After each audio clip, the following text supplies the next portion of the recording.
Outline के मुताबिक जो नेक्स्ट चीज़ हमने एक्सप्लेन करनी है वो है law of equi marginal utility. इसको law of substitution in consumption भी कहा जाता है, और यही हमारे पास बेसिकली यूटिलिटी की थ्योरी है जो क्लासिकल अप्रोच है। और यहाँ पर अगर हम इसको देखें तो शुरू में उन्होंने यही बात दोबारा रिपीट की है कि हर एक शख्स जो सारिफ के तौर पे हमारी इकॉनमी में मौजूद है, उसका अल्टीमेटली एक ही ऑब्जेक्टिव है कि वो अपनी इनकम को इस तरह से इस्तेमाल करे कि उसकी जो सेटिस्फेक्शन है वो मैक्सिमम हो सके। अगर हम डेफिनेशन ऑफ द लॉ देखें तो इसमें ये बताया जा रहा है कि एक कंज्यूमर उस वक्त इक्विलिब्रियम के अंदर होगा जब वो अपनी इनकम को डिफरेंट कमोडिटीज़ पे इस तरह इस्तेमाल करे कि हर आखिरी जो यूनिट वो परचेज़ कर रहा होगा किसी भी चीज़ का, उससे हासिल होने वाली जो मार्जिनल यूटिलिटी है वो सेम हो। इस चीज़ को समझने के लिए हम एक मिसाल की मदद लेते हैं। मिसाल के तौर पे हमने ये फ़र्ज़ किया कि हमारा जो एक सारिफ़ है उसके पास जो अमाउंट है जो उसने कंज्यूम करनी है वो 5 रुपये हैं, और दो अशियाँ हैं जिन्हें वो ख़रीदना चाहता है, एक्स और वाई। यहाँ पर नीचे एक टेबल है जहाँ पर हमारे पास ज़र की इकाइयाँ दी गई हैं, यानी जो पैसे हमारे पास हैं जिन्हें हमने ख़र्च करना है, और नेक्स्ट कॉलम में एक्स की यूटिलिटी है मार्जिनल, और उसके बाद लास्ट कॉलम में हमारे पास जो है वो वाई की यूटिलिटी है। अगर हम ये 5 के 5 रुपए एक्स पे इस्तेमाल कर दें, अगर हमारा सारिफ ये जो है वो सोचे कि मैं सारे के सारे रुपए जो है वो एक्स पे इस्तेमाल करता हूँ, तो इस सिचुएशन के अंदर क्या होगा कि फ़र्स्ट यूनिट जो है वो एक्स पे लगाने से उसको 16 यूटल्स मिल रहे होंगे, सेकंड के 12 यूटल्स मिल रहे होंगे, थर्ड जो है इसके 10 यूटल्स हैं, और उसके बाद 8 और 6।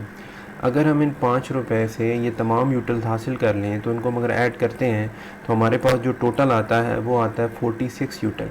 यानी 5 के 5 रुपए एक्स पे इस्तेमाल कर देने से हमारे पास जो टोटल आ रहा है वो है 46 यूटल जो हमने हासिल किए।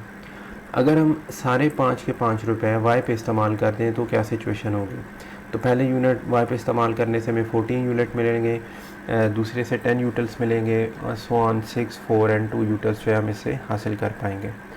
अब अगर हम 5 रुपये वाई पे लगा दें तो इससे हासिल होने वाली यूटिलिटी जो टोटल हम काउंट करेंगे तो हमारे पास उसका आंसर आएगा 36, यानी 14, 10, 6, 4 एंड 2। जब हम इस कॉलम को ऐड करते हैं तो हमारे पास जो आंसर आता है वो 36 आता है। इसका मतलब ये हुआ कि सारे रुपए एक्स पे लगाएं तो 46 यूटल हैं, और सारे रुपए अगर हम वाई पे लगा दें तो हमारे पास 36 यूटल्स आ रहे हैं। लेकिन ला ये बता रहा है कि हमने पैसों को इस तरह से इस्तेमाल करना है कि हर एक चीज़ की जो आखिरी इकाई इस्तेमाल हो रही होगी उससे हासिल होने वाली जो मार्जिनल यूटिलिटी है वो आपके पास क्या होनी चाहिए, सेम होनी चाहिए। अब हम इसको इस्तेमाल इस तरह से करते हैं। मिसाल के तौर पर हमारा जो पहला रुपया है हम इसको लगाते हैं एक्स के ऊपर, क्योंकि ये हमें मैक्सिमम यूटिल्स दे रहा है 16। अगर हम पहला रुपया वाई पे लगाएं तो वाई के ऊपर हमें जो यूटिलिटी मिल रही है वो 14 है। तो एक रैशनल कंज्यूमर हमेशा कोशिश करेगा कि वहाँ पे पैसे खर्च करे कि जहाँ उसकी यूटिलिटी ज़्यादा है। तो हमने फ़र्स्ट जो रुपया है वो लगा दिया एक्स के ऊपर। अगर हम अपने सेकंड रुपये की बात करें तो अगर हम ये रुपया लगाते हैं एक्स के ऊपर तो हमें मिलते हैं 12 यूटल्स, क्योंकि हम 16 जो यूटल्स हैं ये ऑलरेडी हासिल कर चुके हैं। और अगर हम ये रुपया लगाते हैं वाई के ऊपर तो हमें यहाँ से मिलेंगे 14 यूटल्स, क्योंकि अभी तक हमने वाई के ऊपर कोई जो है रुपया नहीं लगाया। तो इसका पहला यूनिट जो परचेज़ किया जाएगा इससे 14 यूटल्स मिलेंगे। तो इसका मतलब ये हुआ कि हम अपना जो सेकंड रुपया है वो लगा देते हैं वाई के ऊपर, और यहाँ से हमें जो है 14 यूटल्स मिल जाएंगे। अब हम इसके बाद आते हैं अपने थर्ड रुपये के ऊपर कि हमें तीसरा रुपया कहाँ लगाना चाहिए। अगर हम तीसरा रुपया लगाते हैं एक्स के ऊपर तो यहाँ से 12 यूटल्स मिलेंगे, और अगर हम ये रुपया लगाते हैं वाई के ऊपर तो वाई का दूसरा यूनिट परचेज़ होगा तो इससे हमें मिलेंगे 10 यूटल्स। अब बज़ाहिर ये नज़र आ रहा है कि एक्स का जो आपके पास यूटिलिटी लेवल है वो ज़्यादा है, तो इसका मतलब ये हुआ कि हमें अपना तीसरा रुपया जो है वो एक्स के ऊपर लगाना चाहिए। तो हमने अपना थर्ड रुपया जो है ना जी एक्स पे लगा दिया और 12 यूटल्स हासिल कर लिए।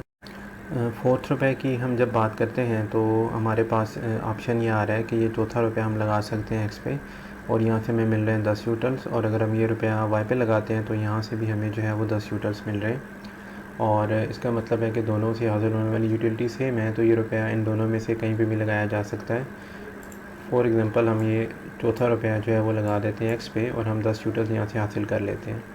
अब हमारे पास जो लास्ट रुपया बचा है पाँचवा, इसको लगाने के लिए अगर हम देखें तो एक्स की यूटिलिटी जो है वो अब हमें 8 मिलेगी, जबकि दूसरी साइड पे वाई का जो यूनिट है सेकंड वो हमें 10 यूटल्स दे रहा है। तो हम ये जो 5वां रुपया है इसको लगा देंगे अपने वाई जो कमोडिटी है उसके सेकंड यूनिट के ऊपर, और हमें यहाँ से ये 10 यूटल्स हासिल हो गए। अब हमने ये जो 5 रुपये थे इनको सोच समझ के लगाया, और जहाँ से हमें मैक्सिमम यूटिलिटी मिल रही थी हमने अपने पैसों को वहाँ पे खर्च किया। अब अगर हम अपने ला की डेफिनेशन के हिसाब से देखें तो यहाँ पर हमारी वो जो कंडीशन है वो पूरी होती हुई नज़र आ रही है कि आपकी जो टोटल यूटिलिटी है वो मैक्सिमम होनी चाहिए, ये टोटल सेटिस्फेक्शन जो है वो मैक्सिमम होनी चाहिए। और उसके साथ साथ जो दूसरी कंडीशन है वो ये कि आपकी जो आखिरी यूनिट की मार्जिनल यूटिलिटी है वो सेम होनी चाहिए। तो अगर हम इन 5 यूनिट्स की यूटिलिटी को काउंट करें तो हमारे पास ये टोटल बनता है 62, यानी ये 16, 12, 10, 14 और 10। अगर आप इन 5 यूनिट्स की यूटिलिटी को ऐड करेंगे तो आपके पास आंसर आएगा 62। और इससे पहले जब हम सारे रुपए एक्स पे लगा रहे थे तो हमारे पास टोटल यूटिलिटी आ रही थी वो 46 यूटिल्स थी, और अगर हम सारे के सारे रुपए वाई पे लगा रहे थे तो हमारे पास 36 आंसर आ रहा था। लेकिन जब हमने इस रूल पे अमल किया कि उसकी हर एक यूनिट को इस तरह से परचेज़ किया जाएगा एक्स और वाई के कि उन्हें मैक्सिमम यूटिलिटी मिले, और एंड पे जो आखिरी यूनिट परचेज़ हो रहा हो उन दोनों की यूटिलिटी सेम होनी चाहिए, तो हमने देखा कि हमारे पास टोटल यूटिलिटी जो है वो भी मैक्सिमम आ रही है, और वो है आपके पास 62 यूटिल्स। इसके बाद ये जो टेबल है इसके नीचे जो एक्सप्लेनेशन है आप बुक से इसको एक दफ़ा तैयार करेंगे। यहाँ पर जो उसने एक्सप्लेनेशन का मेथड किया वो ये है कि पहले वो 1-2 कम्बिनेशन बना के आपको दिखाएगा कि हम एक्स कितने यूनिट परचेज़ कर लें, वाई कितने यूनिट परचेज़ कर लें तो यूटिलिटी क्या होगी। तो अल्टीमेटली जो हमारा कम्बिनेशन है जो भी हमने बनाया 62 यूटिल्स वाला वो यहाँ पे बनाएगा। और नेक्स्ट चीज़ हमारे पास आ जाएगी इसकी डायग्राम, यानी डायग्राम बनाने के लिए हमने क्या करना है कि हमारे जो एक्स एक्सेस है वहाँ पे हम अपने यूनिट्स ऑफ मनी यानी रुपए रखेंगे, और वाई एक्सेस पे हमने मार्जिनल यूटिलिटी रखनी है जो कि एक्स की भी होगी और वाई की भी होगी। अब इसमें हमारे पास राइट साइड पर जो ये मार्जिनल यूटिलिटी का ग्राफ बना हुआ है ये एक्स के लिए है, और जो लेफ़्ट साइड पे मार्जिनल यूटिलिटी का ग्राफ बना हुआ है वो आपके पास वाई के लिए है। और हमने जैसे कि ऊपर देखा था टेबल के अंदर हमने एक्स के जो है वो 3 यूनिट इस्तेमाल करने हैं, और जो वाई है उसके हमने 2 यूनिट इस्तेमाल करने हैं।